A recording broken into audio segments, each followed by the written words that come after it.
জামাইরা এই আসলো বলে যাই তাড়াতাড়ি করে একটু গেট রেডি ভিডিও করে নিই। শাড়িটা আমি পরেই নিয়েছি, এবার চলো তোমাদের মেকআপটা শেয়ার করি। ছোট থাকতে যখন অল্প বয়স ছিল তখন তো ভীষণ মেকআপ করতাম। ভাবলাম আজকে জামাই ষষ্ঠী, একটু জামাইও দেখুক শাশুড়ি কত সুন্দরী। যাই হোক, প্রথমে স্কিন প্রিপারেশনটা করে নিলাম। স্কিন ভালো না থাকলে কিচ্ছু ভালো থাকবে না, রান্নাও করতে পারবো না, যদিও আমি রান্না বান্না করিনি।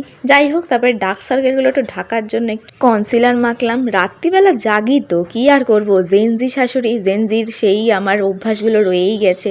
তারপরে রুজ পাউডারটা একটু সেট করে হালকা একটু ব্লাশ অ্যাপ্লাই করেছিলাম। আমার বরের মতো জামাইটাও পুকি হয়েছে, পিঙ্ক কালার ভীষণ ভালোবাসে। যাই হোক, তারপর একটুখানি মেকআপটা সেট করে নিয়ে হাওয়া দিয়ে নিলাম। তারপরে এখানটায় হালকা একটা আই মেকআপ করেছি, খুবই লাইট, খুবই লাইট। চোখ এমনিতেই সুন্দর, দেখো এত বুড়ো হয়েছি তাও মুখে কিন্তু তার ছাপ একটুও বোঝা যায় না।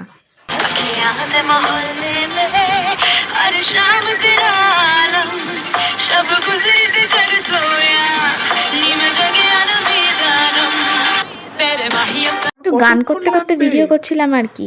ওই দেখো, ওইদিকে আমার বরের আবার ডাকাডাকি শুরু হয়ে গেছে। তাড়াতাড়ি করে লিপস্টিকটাও পরে নিয়ে ভেবেছিলাম নিউড লিপস্টিক পরবো, তারপরে ভাবলাম না, একটু ডার্ক লিপস্টিক পরাই যাক।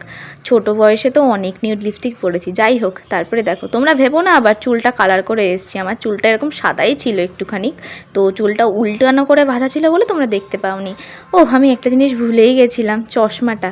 আসলে কি বলো তো, এত ছেলে দেখেছি আগে, চোখটা আগেই খারাপ হয়ে গেছে, তাই চশমা পরতে হয়, তা আবার মাইনাস পাওয়ারের। তো আমার এই জামাই ষষ্ঠীর লুকটা কেমন লাগছে, এই আমার জামাই ষষ্ঠী না, আমার জামাইয়ের জামাই ষষ্ঠী, যাই হোক, আমার এই শাশুড়ি লুকটা তোমাদের কেমন লেগেছে জানিও। তো নতুন ভিডিও নিয়ে আসছি, bye bye, follow for more.